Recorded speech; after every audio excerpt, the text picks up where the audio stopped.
Hello, everybody.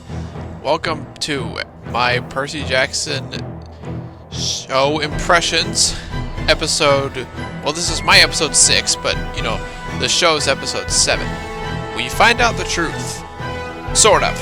Well, I guess that's accurate. At least more accurate than taking a zebra to Vegas when there was no zebra. This is the second to last episode, and I have thoughts, shall we say. I'm gonna start with something that was like sort of there at the start, but then just slowly started to bother me as the episode kept going on. There's like a segment of like 4 or 5 flashbacks, and these are just like sprinkled throughout the episode of Sally trying to take Percy, a younger Percy, to like new schools, and he doesn't want to go. The school doesn't want to take him because they think he's crazy because he was on the roof and he says he saw a Pegasus. And the school is not equipped or lazy and they don't want to have to deal with him. Percy is irritated that his mom keeps wanting to find him a school because he thinks she's trying to get rid of him because kids are weird. And they're at a restaurant talking and they get frustrated with each other. So Sally goes to like be with her thoughts, and then this happens like right at the end of the episode. This particular one, Poseidon comes in, and they talk for a bit. And this is easily the most different looking Poseidon I've ever seen. I don't think I've ever seen him with red hair. I always see him with like black hair or like maybe as a brunette. But, like, it's usually black hair. Like, in the book, he's got black hair. In, like, every single drawing I've seen of the god, he has black hair. I don't know. Red his hair is going to be something I'm going to get used to. But, yeah, they talk. And Sally's like, I know taking Camp Half-Blood is safe for him, but I want him to find his own identity with it before, like, all the gods, like, make him like an identity that they want. And Poseidon's like, I don't think you should take him to camp. Just let him, just like stay with him. And that scene on its own is nice. Problem is, it's like 5 minutes long, and the other flashbacks add up to like another 5 minutes. So like 10 minutes of this 40-minute episode is flashbacks that don't really add to the plot. Like, are we supposed to see like Percy having resentment for his mom? Well, he doesn't seem to have any in like the present day. He doesn't really have any like realization that his mom was trying to protect him the whole time. So I don't know why this takes up so much time in the episode. That's not the only weird stuff that I didn't really like, but we'll get to that. So at the start, we go to Krusty's Waterbed Palace. Yeah, I remember that from the book. That was it was kind of fun in the book, but like it was completely unnecessary. Weird that they brought that character in since he's not an especially super well-known mythological character. Like, he's in the story of Theseus. Like, when Theseus is going to Athens to claim his identity, he runs into some bandits, and Procrustes is one of them. And his gimmick is that he lies down people on beds so that they fit exactly. And by fit exactly, it means that if the person's too short for the bed, he stretches them out. And if they're too tall, he just cuts off their head and their feet. So, therefore, perfect fit. I see absolutely nothing wrong with that whatsoever. In the book, Grover and Annabeth get trapped on the beds because they don't actually know he's Procrustes. I mean, they have a suspicion that he's a monster, but they were not sure. Here, Percy just immediately finds out. And I don't know if it's he knew on his own or if Annabeth told him, since she's there invisible. But, like, they talk for a bit, and Procrustes is like, you're not the first person to go to the Underworld, try to save someone. It always fails. You're not going to make it back. And, they're all like, shut up. And like, Annabeth, still visible, like, pushes him onto a bed. And, like, the waterbed stuff, like, wraps him up. They don't kill him, though. They just leave him there, which, good on them. And then Grover comes in afterwards. I kind of wish we got to see, like, you know, like Krusty actually being like a threat. And it would have made my year if he kind of sounded like Krusty the Clown from The Simpsons, you know, going, "Hey, hey!" I'm sorry, that must have been terrible to listen to. And he looks like this really old guy. He kind of looks like, you know that tech demo they showed for like the PS4 back in like 2013? He kind of looks like that guy. He has a passage to the Underworld, which is not that in the book. He's on the way, but like the passage in the book is in DOA Studios, or it was like a movie studios thing, and like Karen looked like a security guard. But like they go in the secret passages of the Underworld. Annabeth has like this like, well, Grover has it because he gets nervous, but like Annabeth takes away from him when he starts. He has like a squeaky stress ball or something, and at first I was confused. I was like, why does he have that? But they go to the Underworld. I like how they visually distinguish the dead from Percy and Friends. Is that like all their color is like muted. Like they look like, well, they look like characters in a Fantastic Beasts movie. I will never understand why those movies have like no color at all. And then they meet Karen, who looks like he's a member of Organization 13, with like, or a Sith Lord with like the cloak and the hood over the eyes. In the book, they sort of like trick him into taking them on the ride by like, they say, "Hey, we'll put in a good word for you with Hades. We'll ask for you to like get like more benefits." And Karen's like, "I like that. I'll take you across." Here, like, well, Percy offers him some drachmas, but Karen isn't convinced, and he summons Cerberus, and Cerberus chases them. He picks up Grover in his mouth, and somehow Grover is not chewed to bits. I don't know if you notice dogs, but dogs love chewing things. And for whatever reason, the line I remember most in the book, when talking about Cerberus, is that Percy's first thought upon seeing him was, he's a Rottweiler. I don't really know my dogs. I don't know if like Cerberus is like a Rottweiler. He kind of is. Looking at it at Google Images. Yeah, I guess he is. Where they get that exact thing for the book.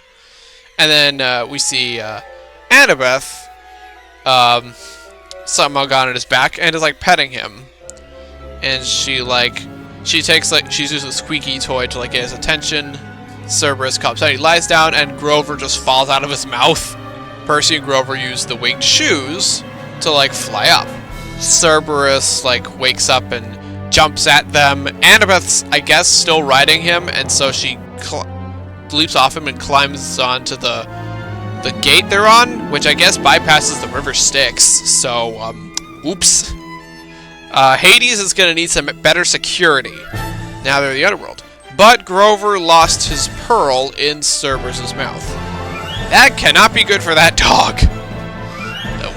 What if it like dissolves in his stomach acid and he gets like transported to the normal world? That's gonna be bad news. So they travel through the fields of Asphodel, which in the mythology and in the book is just sort of a purgatory for like people who aren't really good, but they aren't bad either. They're just sort of middling, and they just sort of just stand around, wander in the fields forever.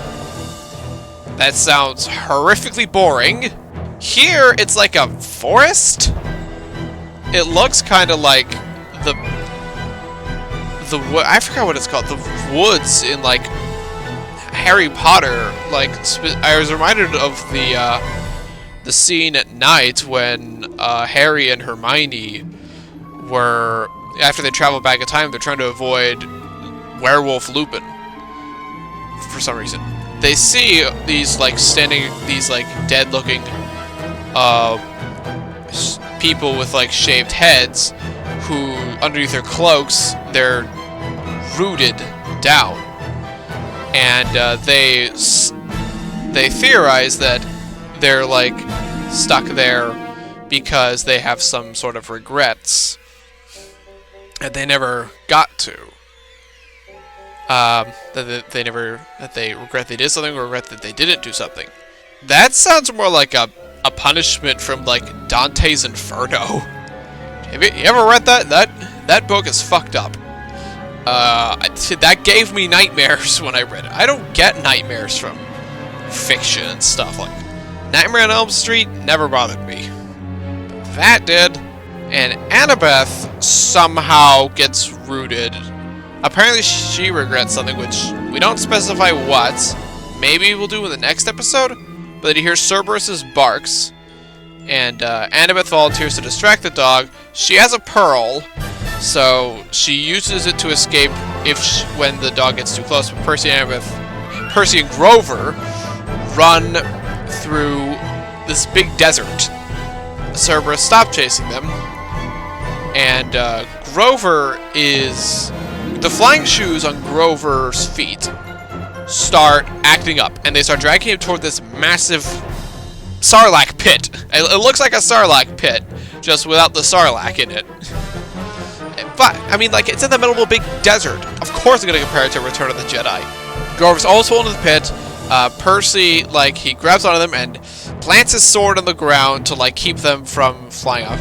The shoes are pulling so hard, they fly right off of Grover's hooves, which, that is what saved him in the book. The fact that, you know, goat hooves aren't really... You can't really put regular shoes on goat hooves and have them work perfectly. They're immediately suspicious. They're like, wait a minute. Percy opens his backpack and discovers, bam, bam, bam, the Master Bolt is there. And they're like, wait, what? And Percy and Grover come to the conclusion that Ares, who gave them the backpack, Ares had it all along. Ares is conspiring with Hades. And so they travel on to Hades' palace. A lot of this is like really different. Like, the stuff with Cerberus, well, not the chase, but like Annabeth taming Cerberus is in the book. Including, you know, the detail that her father used to have a dog, and Annabeth really liked that dog, so that's how she's so good with dogs. And also, Grover also pulled the pit by the shoes, and that's when they found out, oh, things might not be what we think. But like, in the book, Annabeth is with them all the way. And this is a change I don't like. I don't like that, like, Annabeth is, like, stuck and has to use her pearl there. I kind of wish she went with them to the palace, like, in the book, because that means Percy's got to make the choice with the pearls. Now, he has made a decide that he wants to sacrifice himself so that Grover, Annabeth, and Sally escape. And, of course, they're like, no, you have to go. But, here... well, we'll get to that. So Percy and Grover go to Hades' palace, and it looks pretty cool. You know, it's made of, like, the black marble, like how it's described in the book. And we see Hades, and I'm confused as to what the direction was. He looks like someone. It reminds me very much of someone. I don't know the actor. The actor who plays him is Jay Duplass. I have no idea. I've never seen him in anything. I'm not sure what the direction was. At first, he kind of acts like James Woods' Hades from Disney's Hercules. He's talking fast. He's like, you know, kind of affable stuff. You know, name's Hades, Lord of the Dead. Hi, how you doing? I mean, he doesn't say that, but like, you know, he's just sort of he acts pretty friendly at first, which. In the book, he's like, Hades is pretty grumpy and smug, and he's like, well, so you finally come this far. Percy, you know, accuses Hades of stealing the bolt. Percy's mom, you know, Sally, is there. She's frozen in like a golden statue. But yeah, this Hades is like, he's like making jokes, and he smiles a lot, and his voice is kind of high, honestly. This is not at all what I was expecting from the Lord of the Dead. I think I can get away with saying that I think Steve Coogan in the first movie was a bit closer in tone to how Hades is in the books and the myths. Of course, motivation-wise, it's completely fucked up, but we'll get to that. Percy thinks Hades, wants the bolt. He's like, I can't give the bolt to you. And Hades is like, the bolt? What? I don't want the bolt. Why would I want the bolt? And they're like, because, you're jealous and stuff. He's like, jealous? I've got it made down here. Zeus and Poseidon are the ones who are jealous. And Percy's thinking, well, who would be jealous enough to want the bolt? And that's when he realizes that it's Kronos, the king of the Titans. Zeus, Poseidon, and Hades' father. And Hades is like, Kronos is like a bunch of tiny pieces. How could he do that? Percy's like, I don't know, but he's got someone. He somehow got Ares to do it. And Hades is like, alright. I can offer you, Grover, and Sally sanctuary if you give me the bolt. And Percy's like, wait, you want the bolt now? And I was like, wait, you want the bolt now? And he's like, well, yeah, if Kronos is coming back, I'm gonna want to be prepared. Of course, he doesn't give a crap about his brothers and the possible war they might have. But yeah, earlier,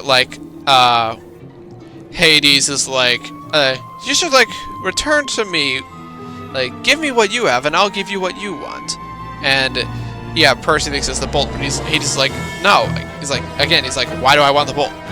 He reveals that someone stole his Helm of Darkness, which he theorizes was used to steal the bolt.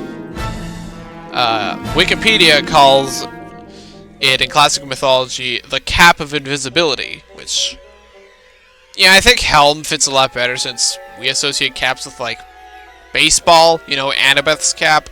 But yeah, Percy's like, I'm not giving you the bolt. Bye. And so he and Grover crush their pearls, and they're back on the beach.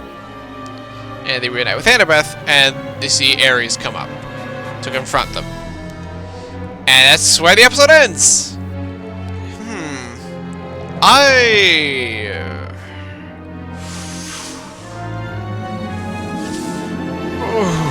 Okay, this is not a bad episode. I like all the visuals of the Underworld are sufficiently bleak. They look quite good. I really like the difference from the fire and brimstone hell that's in every other version ever, including the movie. Here, this is more accurate to the Greek mythology, which the Underworld isn't like the inside of a volcano. It's more just this bleak desert with fields and no color. So it's nice that that's accurate. They got some cool stuff in the books. Pacing is just, what was this? I feel like they should have cut at least one, maybe two of the Sally stuff, so that they could get more time in with Hades, because the Hades stuff happens in 5 minutes. And Hades doesn't feel threatening. He just feels like a guy. When we saw Ares and Hermes, they had that sort of mystique that, or at least that sort of aura that made them feel like gods, and Ares did feel kind of intimidating when he wasn't talking shit. Hades just feels like a guy. He looks kind of he looks like someone, but I just don't get it. I can't figure out who. And, again, so Percy knows, who Procrustes is. He also finds out on its own that it's Kronos, which he does kind of do that in the book. He puts the pieces together, but that's later.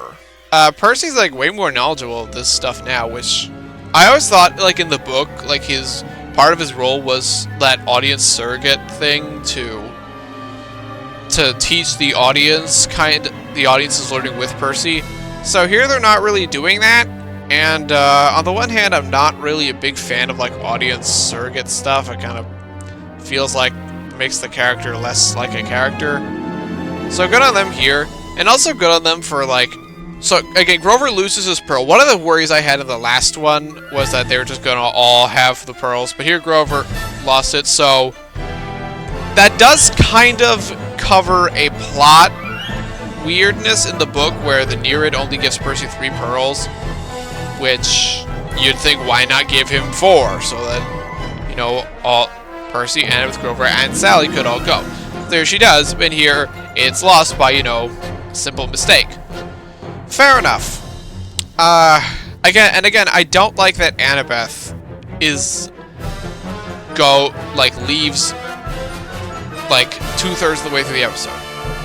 I wish she went with Percy and Grover to Hades' palace, and again, then Percy would have to, like, make that decision.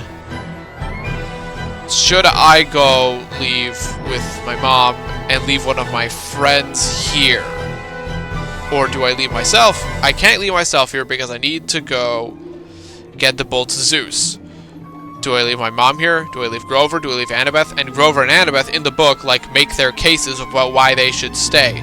And that's how Percy realizes that the prophecy that says you will be betrayed by someone who calls you friend can't be true with them, because they're literally offering to give up their lives to save Percy's mom. And that was probably, like, the best, like, emotional part from that book, and I wish they had it here. Again, this episode's not bad, but I left underwhelmed.